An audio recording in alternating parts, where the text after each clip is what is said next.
हरे कृष्णा। तो आज मैं आप लोगों के लिए कहानी लेकर आई हूँ पुंडलिक की। पंढरपुर की है ये, महाराष्ट्र पंढरपुर की। तो जो पुंडलिक था वो बचपन से जो था वो अपने माता पिता की बहुत सेवा करता था, और जो उसके माता पिता थे वो भगवान कृष्ण के बहुत बहुत बड़े भक्त थे।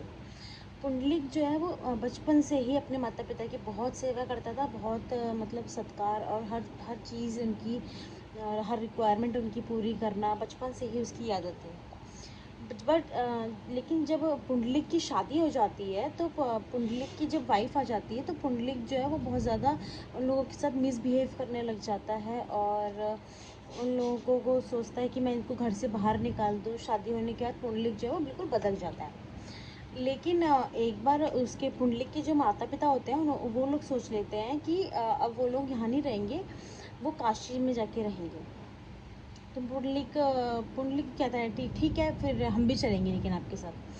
तो जो वो लोग होते हैं, जो उसके माता पिता होते हैं, पुंडलिक के माता पिता होते हैं, वो कहते हैं कि हम अपना जीवन का आखिरी समय हम काशी में बिताना चाहते हैं। वहाँ पे बिताने से लोगों को कहते हैं मुक्ति मिल जाती है। इवन आज भी बहुत सारे हमारे देश के बहुत सारे लोग काशी में एक मुक्ति धाम करके एक आश्रम है, वहाँ पर जैसे आपको लगता है कि क्या कहते हैं कि आपका एंड लास्ट टाइम पास आ रहा है, तो लोगों को वहाँ पर ले जाके छोड़ देते हैं, ताकि जो ये 84 लाख योनियों का ये जो साइकिल है कि यहाँ पर एंड हो जाए और टूट जाए, और जिससे कि उन लोगों को मुक्ति मोक्ष प्राप्त हो जाए। और लोग मोक्ष प्राप्ति के लिए आज भी वहाँ पर जाते हैं। तो पुंडलिक के माता पिता वहाँ पर जाते हैं। तो रास्ते में पुंडलिक जो है वो देखता है कि जो वहाँ पर जो घाट होता है वहाँ पे जो किनारे पे एक लड़की होती है, वो बहुत ज़्यादा सुंदर होती है, और वो उसने लेकिन बहुत मैले से वस्त्र पहने होते हैं, बहुत गंदे कपड़े पहने होते हैं, और वो बोलता है कि आप कौन हो। तो वो कहती है कि मैं गंगा और यमुना हूँ। लोग यहाँ पर अपने गंदे पाप धोने के लिए इस नदी में यहाँ पर आते हैं, बट जो उनके मन में पाप होते हैं वो नहीं धोते। तो पुंडलिक जो होता है यहाँ पर उसको जैसे एक धक्का सा लगता है, और उसको याद आ जाता है कि मैं भी तो कुछ ऐसे गलत कर रहा हूँ।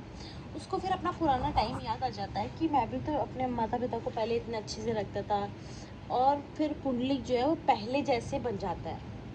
पुंडलिक को जैसे ही रियलाइज़ होता है कि ये मैं क्या कर रहा हूँ, ये मैं अपने माता पिता के साथ कितना गलत कर रहा हूँ, तो पुंडलिक बिल्कुल तुरंत पहले जैसे हो जाता है और अपने माता पिता की सेवा करने लग जाता है। तो एक दिन जो पुंडलिक है वो अपने माता पिता की सेवा बहुत करता था, करने लग गया था। उस टाइम के बाद पुंडलिक एक दिन अपने पिताजी के पैर दबा रहा था खड़े होके।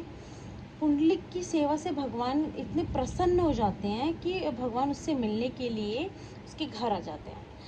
तो पुंडलिक अपने पिताजी के पैर दबा रहा होता है। पुंडलिक जैसे ही देखता है कि भगवान कृष्ण उससे मिलने के लिए उसके गेट पर आ रखे हैं, तो वो अपने ही पास से एक ब्रिक यानी एक ईंट फेंक कर ऐसे देता है कि तब तक थोड़ी देर वेट करो, मैं अपनी सर्विस पूरी करके तब आपके पास आऊँगा। मतलब मैं अपने बाबूजी की मतलब पूरी सेवा करने के बाद फिर आपके पास आऊँगा, आप थोड़ा वेट करो।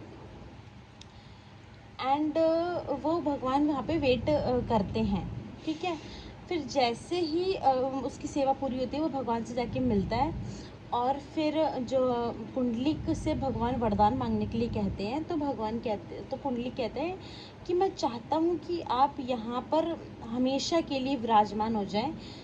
तो आज भी पंढरपुर में भगवान कृष्ण का मंदिर है, जो पुंडलिक के द्वारा वहाँ पर भगवान आए थे, और वहाँ पर भगवान की आज भी मूर्ति है जहाँ पे भगवान कमर पे हाथ रख के खड़े हैं। तो इससे हमें मैं आपको ये बताना चाहती हूँ कि इस स्टोरी से हमें ये शिक्षा मिलती है कि जो भक्त जो हमारे भगवान कृष्ण हैं, जो इस पूरे ब्रह्मांड के राजा हैं, उनको अपनी भक्ति से वो इतने प्रसन्न नहीं होते हैं जितने कि आप उनके भक्तों की सेवा करें, या आप उनके भक्तों को कोई खुशी पहुंचाएं, उससे वो बहुत ज़्यादा प्रसन्न हो जाते हैं। और वो उससे वो इतने प्रसन्न होते हैं जितने वो उनकी भक्ति करने पे भी नहीं होते हैं। तो जहाँ पर भी भगवान कृष्ण के भक्त या उनका अपमान कभी मत कीजिए। हो सके तो आप उनके लिए कुछ कर सकते हैं तो कोई अच्छी सर्विस कीजिए, भगवान इस चीज़ से बहुत प्रसन्न होता है कि उनके भक्तों का, अब आप इमेजिन करिए, आपका जो बेटा है, अगर उसको कोई आप में इस वजह से प्यार करे कि अरे ये उनका बेटा है, अरे ये उनका फलाने का बेटा है, इस ऐसे करके गांव में लोग ट्रीट नहीं करते, तो आपको कितनी खुशी मिलती है कि हाय मेरे बेटे को ऐसे कर रहे हैं। तो उसी तरह भगवान भी हैं। भगवान अपनी सेवा से उतने प्रसन्न नहीं होते जितने कि आप उनके भक्तों की सेवा करें, या उनके भक्तों की को खुशी पहुंचाएं, उनकी कोई भी वो करें। इसलिए ये छोटी सी कहानी पुंडलिक की है, जो आज की यूथ को सीखनी चाहिए। हरे कृष्णा, राधे राधे। मैं ऐसी बहुत सारी स्टोरीज लेके आपके पास आते रहूँगी। हरे कृष्णा।